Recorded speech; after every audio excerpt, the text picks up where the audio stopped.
കേരളത്തിലൊരു പ്രമുഖ ബ്ലോഗറുടെ ഭാര്യ ഒളിച്ചോടിയതുമായി ബന്ധപ്പെട്ട് ഇപ്പോൾ കുറച്ച് ബ്ലോഗേഴ്സിനൊരു ചാകരയാണ്, പ്രത്യേകിച്ച് അരിയണ്ണന്. പറഞ്ഞത് ശരിയാണോ? എന്താ ഉറക്കം വരുന്നു. അരിയണ്ണം വന്ന് പറഞ്ഞത് നിങ്ങൾ കേട്ടായിരുന്നോ? ഞാനും ഈ ഒളിച്ചോടിപ്പോയിട്ടുള്ള സ്ത്രീയുടെ ഹസ്ബൻഡുമായിട്ട് വർഷങ്ങളായിട്ടുള്ള ഫ്രണ്ട്സാണ്.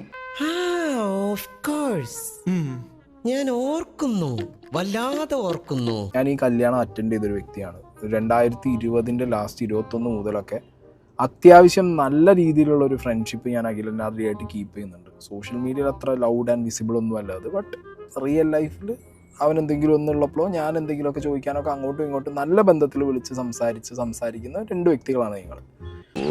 പഴയ ലാത്തിയടി തന്നെ. നിനക്ക് ഈ വാചകൊന്ന് കുറച്ചാലെന്താ? അവൻ എന്നെ കല്യാണത്തിനൊക്കെ വിളിച്ചിട്ടുണ്ട്, ഞാൻ പോയിട്ടുമുണ്ട്. ഇന്നൊരു ന്യൂസ് കേട്ട സമയത്ത് ഞാൻ അവനെ രാവിലെ തന്നെ ഫോണിൽ വിളിച്ച് സംസാരിച്ചു. അവൻ പറഞ്ഞു പോയത് പോട്ടേന്ന്. ശേഷം ഞാൻ എന്ത് ചെയ്തു? ഞാൻ കാറിൽ കയറി ഇരുന്ന് AC ഇട്ടിട്ട് ഇവരുടെ 2 പേരുടെയും കല്യാണ ഫോട്ടോ തമ്പനയിലാക്കി വെച്ചിട്ട് ഞാനൊരു വീഡിയോ അങ്ങോട്ട് കാച്ചി. ഞാൻ പറഞ്ഞല്ലോ, ഒരു അബദ്ധങ്ങളുടെ ഒരു ഘോഷയാത്ര തന്നെയാണല്ലോ നിന്റെ ജീവിതം.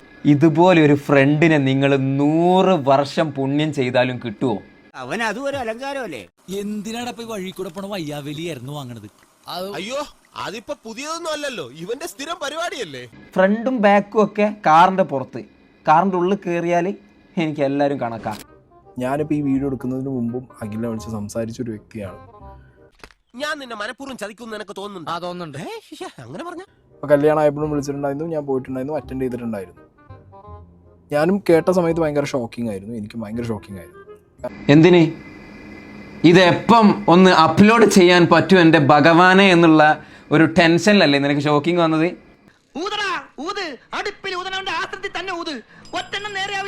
സുഹൃത്താണ് പോലും.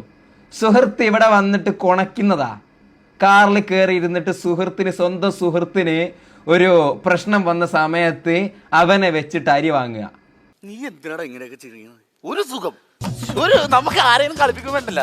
എന്തോ ഇവിടുന്ന് കരിച്ചിങ്ങനെ വരും. നമ്മൾ പറയാറില്ലേ ഈ കുടുംബശ്രീയിലൊക്കെ നടക്കുന്ന പരിപാടി, അത് കറക്റ്റ് ഓൺലൈൻ സാധനം. അതാണ് ഇവൻ അതിന്റെ ഏജന്റ്, കുടുംബശ്രീ ഏജന്റ്. ഈ പഴയ അലവലായത്തരൊക്കെ ഇപ്പോഴും കൂടെ കൊണ്ടു നടക്കല്ലേ? എന്ത് ചെയ്യാനാ, അതെന്റെ തൊലിയുമായിട്ട് ഇഴുകി ചേർന്ന് പോയി. എന്തായാലും അവനോട് പറഞ്ഞിട്ടുണ്ടായിരുന്നു, എന്തായാലും വീഡിയോ ചെയ്യേണ്ട ഒരു അവസ്ഥയിലേക്ക് ഞാൻ എത്തും. കാരണം കമന്റ് ബോക്സിനകത്തും പേഴ്സണൽ മെസ്സേജിനകത്തും അഖിലിന്റെ വിഷയം സംസാരിക്കുന്നുണ്ട്. ഓബിയസ്ലി ആ പുഷ് എനിക്ക് വരും. I have to do this. But കാര്യമൊക്കെ കൊള്ളാം, നീ ഒരുമാതിരി മറ്റേ സ്വഭാവം കാണിച്ചാണ്ടല്ലോ. നീ ആയതുകൊണ്ട് ഇക്കാര്യത്തിൽ ഞാൻ വളരെ ഡീസന്റ് ആയിരിക്കും. നീ ഇത് ചെയ്തിട്ടില്ല എന്നുണ്ടെങ്കിൽ നിന്നെ എവിടുന്ന് സസ്പെൻഡ് ചെയ്യോ, സ്ഥലം മാറ്റുമോ, അങ്ങനെ എന്തെങ്കിലും ചെയ്യുമോ? എനിക്കത് ചെയ്യേണ്ടി വരും. എനിക്കത് ചെയ്തേ പറ്റൂ. എന്നോട് ആളുകൾ ഇങ്ങനെ ചോദിക്കുന്നു കമന്റ് ബോക്സിലായിട്ടും പേഴ്സണൽ മെസ്സേജ് ആയിട്ടൊക്കെ, എന്ത് വീഡിയോ ചെയ്യാത്തേ ചെയ്. കുറച്ച് ഉളുപ്പ്. നീ നിന്റെ ഫ്രണ്ടിനെ ഞാൻ വിളിച്ച് സംസാരിച്ചതാണ്, എന്നിട്ട് ഇവിടെ വന്ന് കിടന്ന് തൊലിച്ചിരിക്കുന്നത്. ഉളുപ്പുണ്ടോ നിനക്ക്? അയ്യോ അമ്മച്ചി, അങ്ങനൊന്നുമില്ല. നമുക്കൊരു മനസാക്ഷിയില്ലേ, ഞാൻ അങ്ങനെ ചെയ്യൂ. അതിനൊക്കെ ഒരു ഹാപ്പിനെസ് ഉണ്ട് ആൾക്കാർക്ക്. അതായത് ഒരാളുടെ ലൈഫിന് തകർന്നു പോയപ്പോൾ, അല്ലെങ്കിൽ അവന്റെ ഭാര്യ ഒളിച്ചോടി എന്നൊക്കെ പറയുമ്പോൾ ഉള്ള ഒരു ഹാപ്പിനെസ് ഒരുമാതിരി ചൊറിഞ്ഞു വരുന്നുണ്ട് നിന്റെ വർത്താനം കേട്ടിട്ട്. ഏറ്റവും കൂടുതൽ ഹാപ്പിനെസ് ഉണ്ടായത് സീക്രട്ട് ഏജന്റ് എന്ന് പറയുന്ന സായി കൃഷ്ണക്കാണ്. 100%. എന്തിനാ മോനെ നീ കൂട്ടുകൂടുന്നത്? കേരളത്തിൽ ഏറ്റവും കൂടുതൽ ഈ ഒളിച്ചോട്ടവുമായി ബന്ധപ്പെട്ട് ഏറ്റവും കൂടുതൽ സന്തോഷിച്ചിട്ടുള്ള ആള് ഏജന്റ് സായി കൃഷ്ണ. എന്നിട്ട് ബാക്കിയുള്ള ആളുകളുടെ തലയിലിട്ടിട്ട് കണ്ടില്ലേ, അവരുടെയൊക്കെ മെന്റാലിറ്റി കണ്ടില്ലേ? മോശമായി പോയി, വളരെ മോശമായി. പിന്നെ എൻ്റെ ഒരു സിറ്റുവേഷൻ എന്ന് പറഞ്ഞാൽ ഇങ്ങനത്തെ സീൻ വന്നാലും ഇങ്ങനത്തെ ഒരു പ്രൊഫൈലാണ് വീഡിയോ ചെയ്യുക എന്നുള്ളതാണ് എൻ്റെ ജോബ്. അപ്പോൾ I have to do video. അപ്പോൾ ഞാൻ എന്തായാലും അവനോട് പറഞ്ഞിട്ടുണ്ടായിരുന്നു, എന്തായാലും വീഡിയോ ചെയ്യേണ്ട ഒരു അവസ്ഥയിലേക്ക് ഞാൻ എത്തും. കാരണം കമൻറ്റ് ബോക്സിനകത്തും പേഴ്സണൽ മെസ്സേജിനകത്തും അഖിലിൻ്റെ വിഷയം സംസാരിക്കുന്നുണ്ട്. ഓബിയസ്ലി ആ പുഷ് എനിക്ക് വരും. നാണാവില്ലോടോ എനിക്ക്? നല്ല ആരോഗ്യമുണ്ടല്ലോ, പണിയെടുത്ത് ജീവിച്ചൂടെ?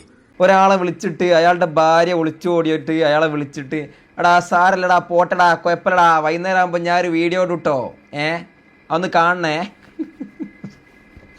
ഇനി അങ്ങനെ ഒന്നും സംഭവിക്കില്ല, ഞാൻ ഉറപ്പു തരുന്നു. ചേട്ടാ, അപമാനിച്ചേ ഞാൻ പോയിക്കോട്ടെ. അപമാനത്തിന് തന്നെ അപമാനമാണ് നീ.